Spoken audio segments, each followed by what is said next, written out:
Hello everybody and welcome to Tournament Tactician. My name is Boulevard and it's seasonal time, baby.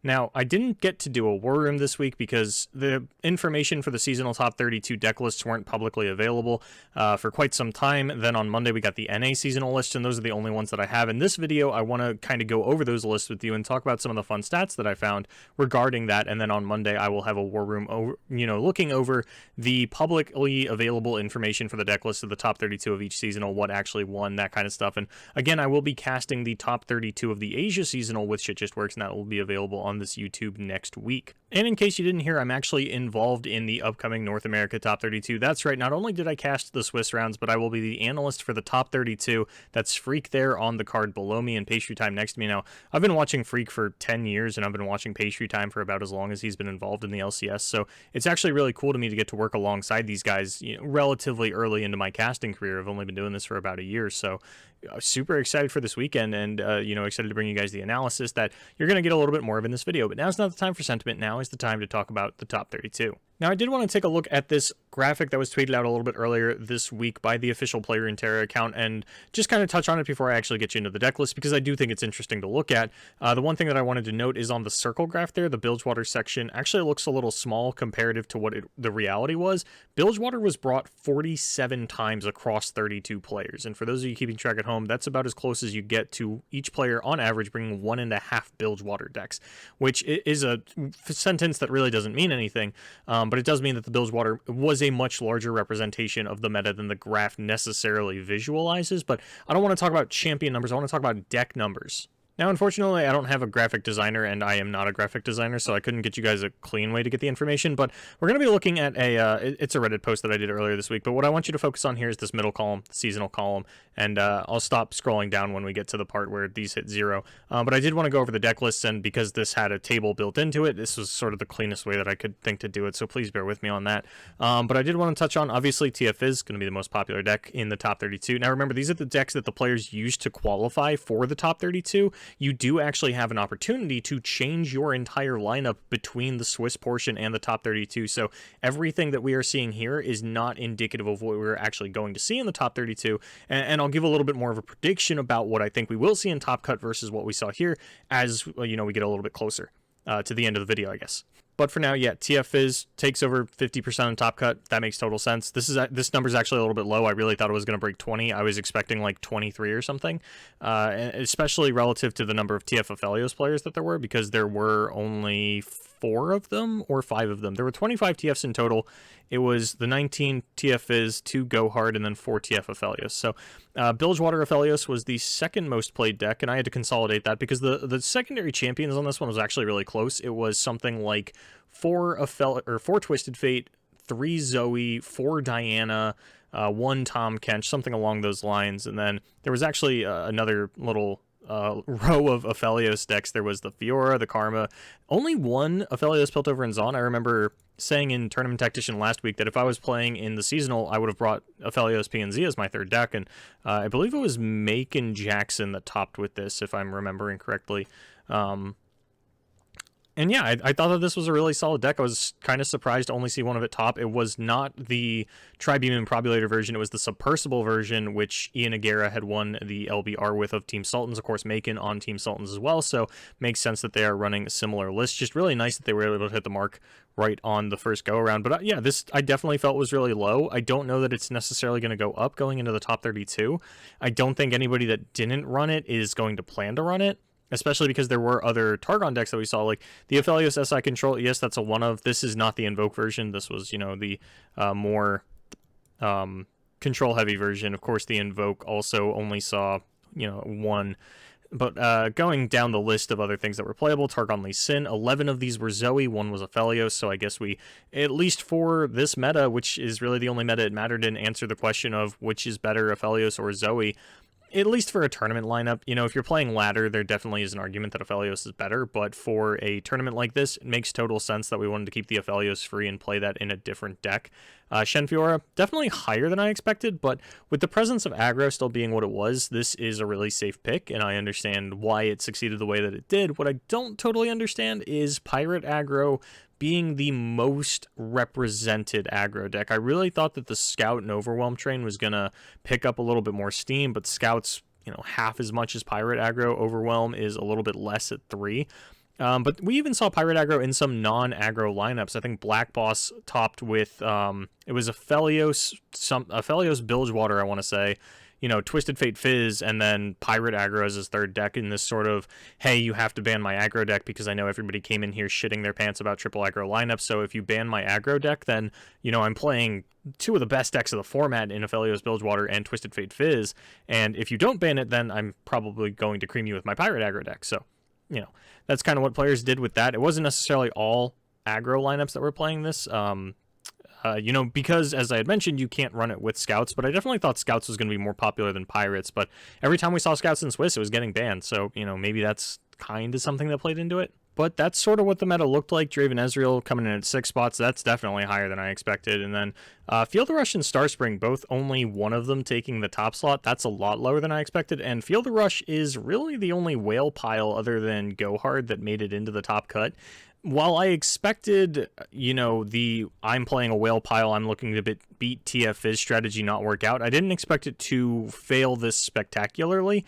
We see no Anivia in top cut, we see no Karina control in top cut. Vi is actually just completely absent from the top cut in general, and I know that some of Aphelios PNZ players were playing around with Vi as the second champion, fitting really well into a Lee Sin and Zoe lineup alongside their Twisted Fate Fizz, so a little surprised not to see any Vi or any kind of control decks at all, and I don't think that's going to change going into top cut. I think if you look at the meta breakdown of what happened here in the Swiss rounds, you're not going to feel confident bringing something like that into top cut. Now, I did want to touch on how I expect things to shake out going into the top 32. For the most part, I expect a lot of these players to stick with what they know, what they topped with. I mean, you 5-0'd with it. What are the chances that it's not going to 5-0 for you again? I really don't think that TF Fizz is going to go up that much. I would expect it to go down, if anything, but I don't think there's anybody who didn't bring TF Fizz to this tournament, got to top cut, and said, okay, now is the time to play TF Fizz. I think that everybody that didn't play it, all 13 of those players, are pretty solid in the fact that they didn't play it and, might be worried about players now looking to counter it, saying, hey, this is much more of a tournament than the Swiss rounds were. It's a known factor. I have a very good idea of what I'm going up against. I know what these players brought in the Swiss rounds, especially some of the more unknown players. Those are total wild cards. You can't predict what they're going to do. Just because somebody topped with aggro doesn't necessarily mean that they think that's the most effective strategy now that we're in a more tight-knit environment, or maybe they double down on it and say, hey, nobody really expects me to play aggro. There's 19 TF Fizz players for me to pick on. I just 5-0'd 5 TF Fizz players. Maybe they just bring aggro again. So the main things that I'm looking for here is I expect TF Fizz to stay the same or go down. Pirate aggro probably gonna go down. I think that even if you are running an aggro lineup, I think that Scouts is more the line that you want to go in a more controlled environment like the top 32 when you're coming into more TF Fizz. And the reason that I say Scouts over Pirate aggro is because both of them use the Misfortune and you don't want to overlap on that champion. Overwhelm, yeah, probably not going anywhere. I don't think any of these lower tier decks are really going anywhere. Starspring might pick up if you are on that ban, the Twisted Fate Fizz line. You'll look up, you see, oh, there's all these Aphelios decks in top cut, there's all these Lee Sin decks in top cut. I'm really hoping that players pick up on Starspring and that goes up. I do still think this is a really solid meta call, especially now that you have these numbers for the top 32 and have a much better idea of what everybody's playing. I mean, there were 18 Aphelios decks in top cut overall. I really think that Starspring is a really solid meta choice here. If anybody from the top 32 is watching, you still got a day. Put some time into Starspring, baby. Let me tell you, I think that this deck is great. Now, Field of Rush, rather, I don't expect this to go up. I think that everybody is now very solidly proven that the whale piles are not beating TFs like they were supposed to. I seriously doubt that 1,000 or however many, obviously I'm exaggerating there, but however many control players there were -1, I don't think all of them got hard-bodied by running into aggro. I think that's an asinine statement to try and make. So I think it was just they ran into TFs, tried to pick on it, it didn't work, and that's what I've been saying for months, or not months, but since this meta started. It's so weird to think that metas aren't months in this game. They feel like months. Frostbite Foundry, I don't think is going to go anywhere in terms of playability. There's still a lot of Lee Sin, but there's also a lot of things that the Frostbite Foundry deck doesn't do as well. I think that Frostbite Foundry and Starspring, for the most part, are kind of filling the same strategy. I could see you running both in a lineup if you really want to pick on those Lee Sin players, but with less than half of the top 32 being Lee Sin, I don't know how good of a strategy that's going to be. But that said, if I'm talking about these aggro players flipping off of aggro, they need to flip onto something, right? And it's probably, I mean, the standard lineup is going to be, Twisted Fate Fizz, Lee Sin, and another Targon deck, probably Aphelios. I think that Kevor24, the rank 1 player who actually did get 5-0, we checked out in the last 2 Swiss rounds, I think he had sort of the perfect lineup, or at least the ideal lineup. You bring your Aphelios Bilgewater deck, you bring Zoe Lee Sin, and you bring TF Fizz. That's super solid. We saw it work out for him in a lot of different things, and just Aphelios Tahm Kench in general, I think, is going to be a lot more popular going into Top Cut. I had talked about how the Aphelios Bilgewater champion lineups were kind of all over the place in terms of what, there's like 4 Twisted Fate and 4 Diana and then 3 Zoe. I think that a lot of players are going to look to what Kevor did and say, yes, Tahm Kench is the mirror breaker. This is what I want to be doing. And I would expect the play rate of Aphelios Tahm Kench to rise exponentially. And maybe because that happens, we don't get to see as much Star Spring. But I do think that Tahm Kench is like the dark horse champion of the top 32. I think that it is extremely likely that whoever wins this seasonal is playing Tahm Kench. Now, I can't really talk for the other regions because I don't know what their Swiss top 32s looked like. I don't know if they're looking to NA, if any other region is picking up on this Tahm Kench thing. Because if you just look through the top 32 deck lists and you see like one dude brought Aphelios Tahm Kench, like maybe you don't think about it. Maybe you think, oh, it just kind of throws this a wayside. I don't think that Tahm Kench is going to have this dominance in every region, but I do think he is the defining dark horse champion, that extra edge, the perfect curve for the NA seasonal. And obviously, like, TF is still going to be everywhere. You just ban that deck. Just ban that deck. But that is my sort of analysis in video form for the top 32 this weekend. And that's about all I got, I think. Now, if you're new to Tournament Tactician or my channel in general, generally it's not this ranty, but it's a very special occasion because the seasonal is going on. I'm an analyst in the top 32, so I did want to get kind of my analytical rant out of the way so that I'm not, shouting it into the ears of my hosts and things of that nature. I wanted to yell it out into the void of YouTube, so you guys get it instead. But as I had mentioned, War Room will be back on Monday. We will be talking about the different things that won the top 32s of all the seasonals.